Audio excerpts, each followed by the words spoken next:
Окей. Ну, ви вже задавали питання, що можна надати? Could you stress more on relation between media, state power and business in your country? I mean, independence or dependence in this triangle, media, power, and business. Thank you. Media is the fifth power. Yes, media is very powerful in our country, and we got some earlier support for media, newspapers in the countryside, so that different opinions could come out. Now, We still have the party papers, they get separate allowance from the state, and also so-called opinion, smaller papers, radical papers, art magazines, etc. They get special allowance to be published, because without this allowance, many of them would go to bankruptcy. But evening papers nowadays have a very great influence for the politicians, and politicians look at the papers, how to behave, and all your private things are in the evening papers nowadays. We have one big paper, and then perhaps then regional, very high-level papers, as Tampere is a friendship city of Kiowa. In Tampere there is a very big newspaper which perhaps should renovate the Tampere cinema here. but if you ask, can we trust in the media? Yeah, mostly, yes. But you have to compare. Concerning political information in media, could you trust your media? Political. Every sector. Yeah. Yeah. Yes, I can. You said comparing them. Yes.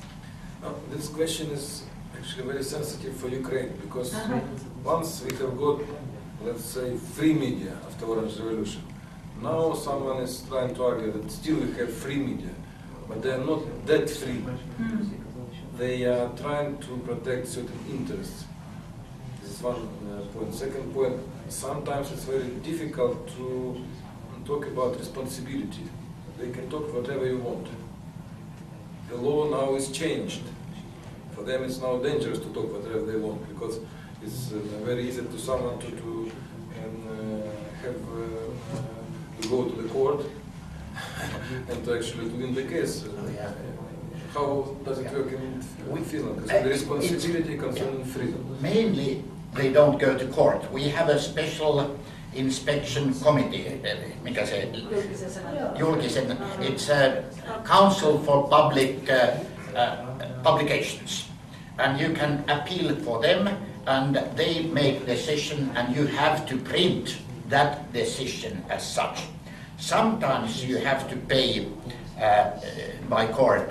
I think it's only 2 or 3 times, and it's mainly blaming a person on telling that he's a robber or something like that. And if that is not the case? Yes, yes. And yeah. I tell a small joke.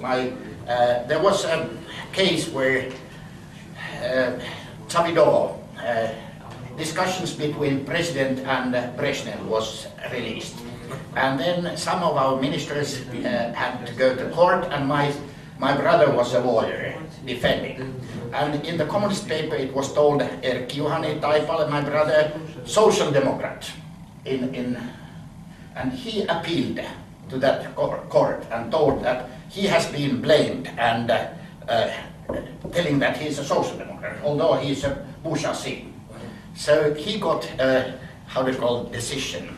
It's not blaming to call somebody social democrat in Finland. Okay. 2 small questions. One is Committee on Future. When, sort of why did you have it? Because it more or less describes, and how do you kind of appreciate it, what it was? And the second is the democracy and freedom. because these notions of democracy and freedom are very different. Paying 47% of tax is something that for many people after the Soviet Union is not freedom, right? Then another thing is, that you just mentioned about freedom is the newspapers, and you said some are not free because they are describing or protecting somebody's interest. So how do you see it? And I think we could do very serious discussions and comparisons, because this is something that we are badly needing now. Our image, our concept of democracy and freedom. Well, of course, the tax rate for ordinary people is 20 to 30. So we are doctors and well-to-do, so that is why progressive. And until, I suppose, 55% is the highest you pay. But normally it's around 30. Yes, Yeah. and if you have a capital, from the interest of capital, you pay only 27 or 28. And this is a problem which is discussed now. But about the tax pay, So this is part of freedom. yes, this is part of freedom, because we get so much in return. It's very safe in Finland. Our children can go to school and back themselves very small, and we got good public transportation. You also got here in Kiowa, we have used your trams here and enjoyed them very much. And you know, Probably you have got new ones, because the old ones, it is hardly to imagine that you enjoy them. So we feel free because we contribute to our society. Yes, and we would like to do that. We had an unofficial group of parliamentarians and culture. It's still called Arcadia, where the leading cultural figures and parliamentarians meet. And the other was between scientists and parliamentarians to listen and hear more what happens in future in science. And this was then established as a committee. And the first chairperson was him, and the second was our Prime Minister, who is now our Prime Minister, a young Katainen, young man. And now the chairperson is wife of our former Prime Minister. So it's appreciated, but perhaps sometimes it's very difficult to predict future. So you have to look there and you have to look here, etc. But what should it you is say? an official committee. It is official committee. And they are doing official work. Official work, but mainly ideas, so they don't make decisions which influence direct laws, etc. Yeah, forecasts. And they can invite everybody, they travel a lot. That is also very important, that our parliamentarians travel in different countries. In 1970s, nobody traveled. You know, I think that this is first idea which should be or must even be implemented in Ukraine, because we really need fresh view on future where Ukraine is heading. And this idea is, do you know, maybe some countries have used this experience? Not yet, but South Koreans are very interested. For instance, when they published this book, it was the ambassador of South Korea in Finland who translated this with his wife. And they dealt it to 700 political and economical leaders of South Korea. And South Korea now is in PISA, like Shanghai and Finland. They came up. Although the education system is very old-fashioned, every child has to learn 12 hours a day. We have seen that. By heart. Abuse of child's. In some way. They even told in Taiwan to us that why my children's school sack is heavier than my portfolio when I go to work. The same in Ukraine, by the way. Okay, we will go to next question. Mr. Pachinko. Yeah, I have a tip for you for your next edition of Innovations book. If the answer would be yes, You haven't mentioned in your first book language. Well, my question is whether English language or other international languages are that important, and whether there were any special decisions. You talk all the time and all your book about consensus in the nations, but in any case, even you have consensus, some guys on the top have to decide, for example, we have to learn English, all of us. For example, what I saw in Estonia, which the guys tried to follow, and they told me, we are lagged behind 34 years of Finland. I say, why not 30 or 40? Why 34? Because they say, we can't when we can catch our neighbors. So 34 years. And one of the steps, important steps for them, were all people have to speak English. This is a basis. If you want to talk German or Spanish, it's okay, fine, you can do that. But English is necessary. So, if it is a tip that you have this social innovation in your country, or it's just my imagination? Well, before our independence, 1917, it was obligatory to learn Russian. Even my father, who was born 04, had to learn 6 hours Russian every week. But if you got better number than 5, then is the best. Your father will hit you. You should not learn Russian. After that, we learned in schools German, but Swedish has been always obligatory in our school for everybody who went grammar school. Even us, it was the first language 7 years. English was the second, but we could not speak it. We knew grammar and the possibility to travel.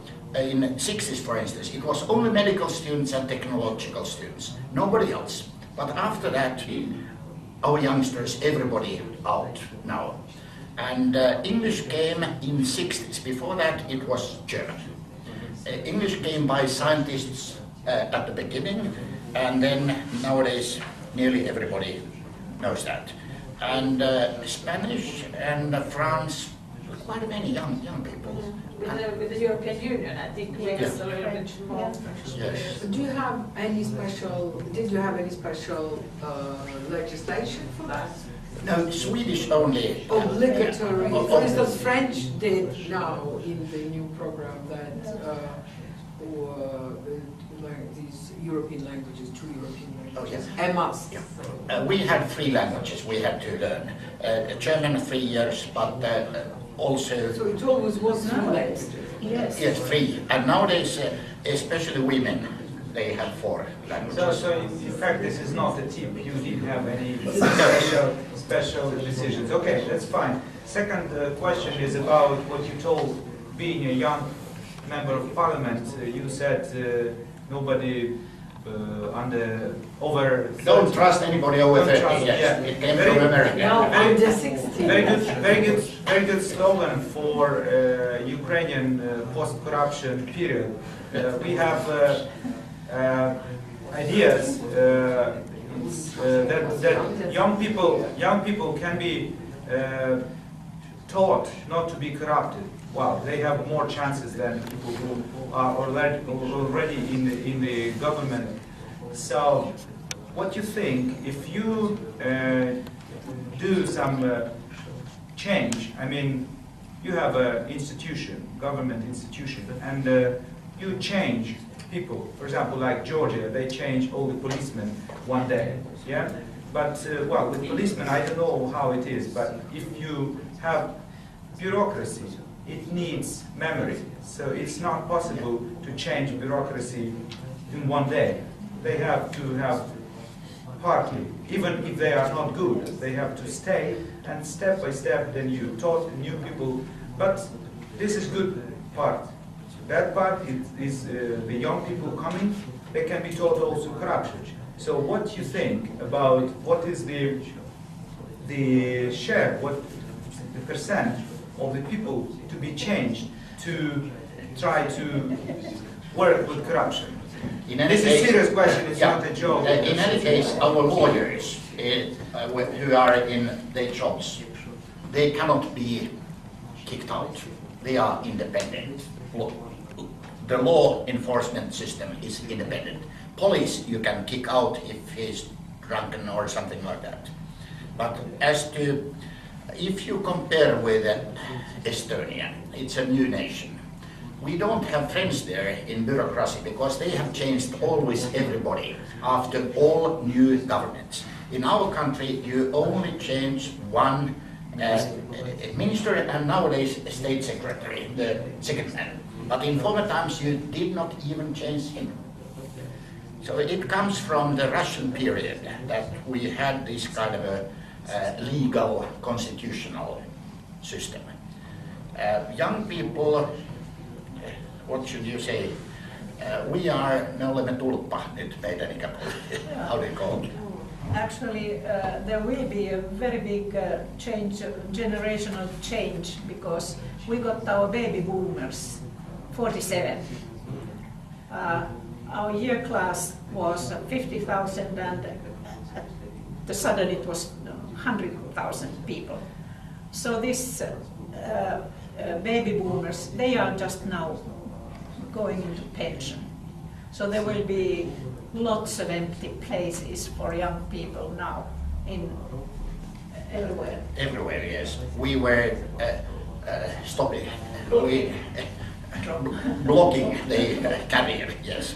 But when we came in 60s, there was also a gap, a real gap. So our generation got very high level jobs when we were 30-year-old, really.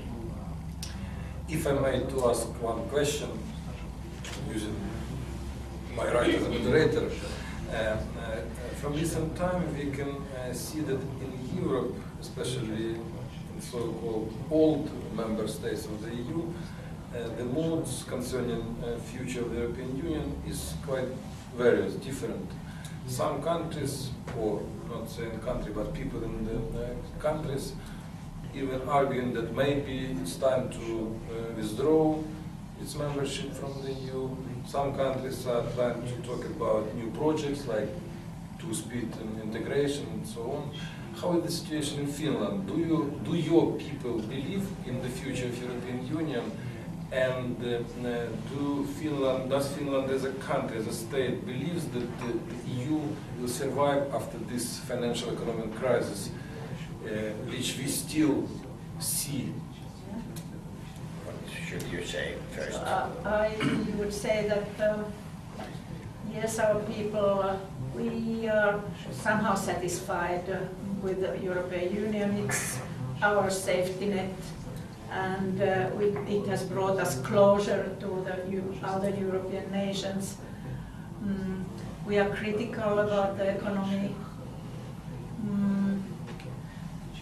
but I think our people do not like any federation model of European Union. But what we do say. In any case, we became member of the European Union, and we thought that it is our security policy towards Russia.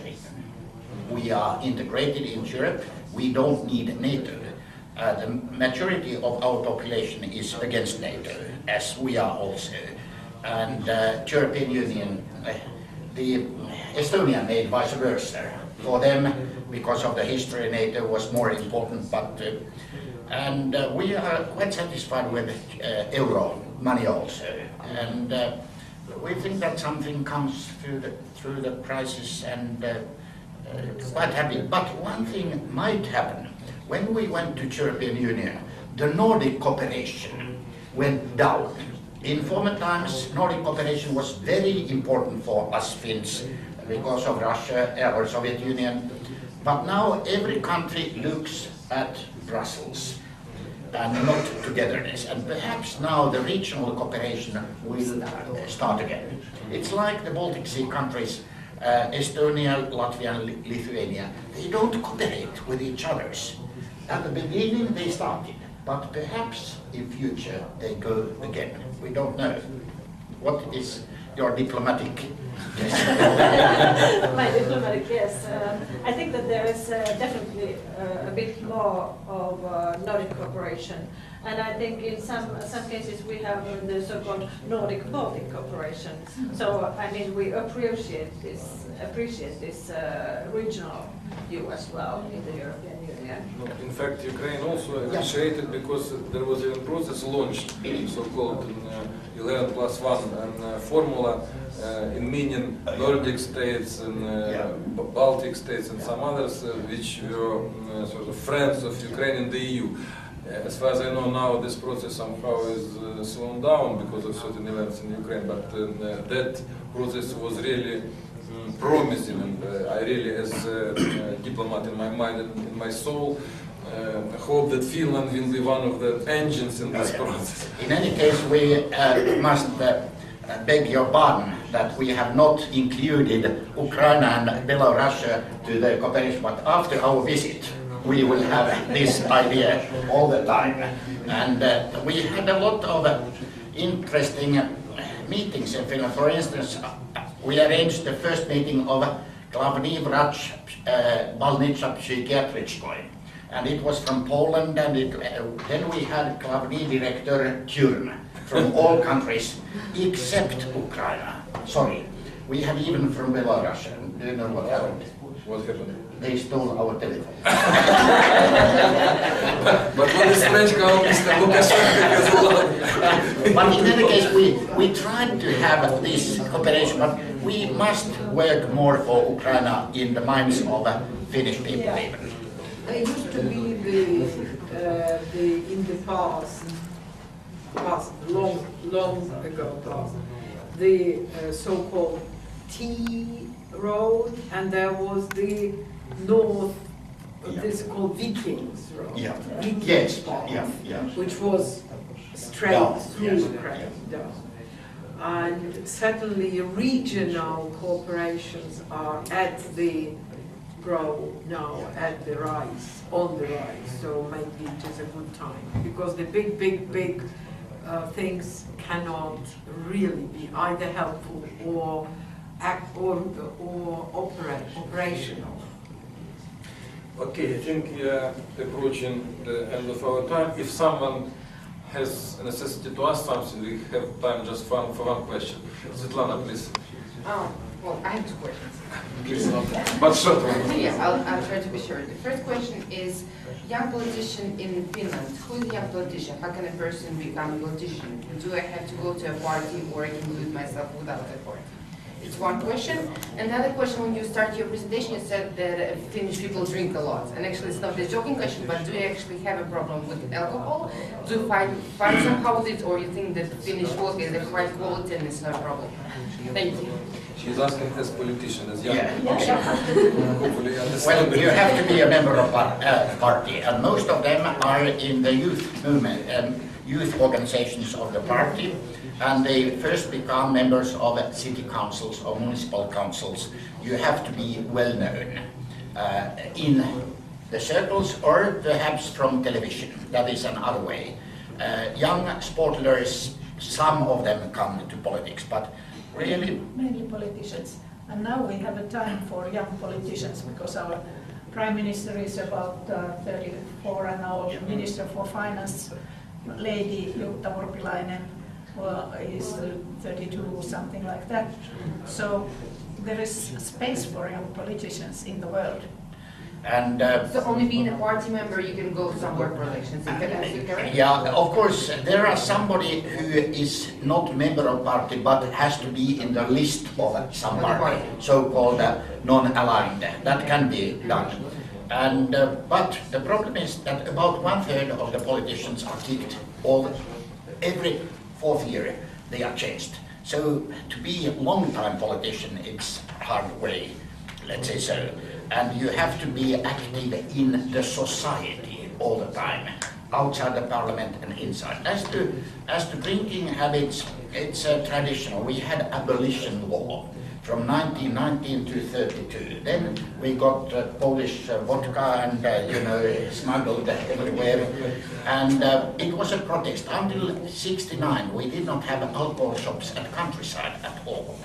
So it was a protest of people. Friday bottle was there. In France, you drink every day a little bit, but in Finland, it was Friday bottle. That time, we drank 4 liters absolute.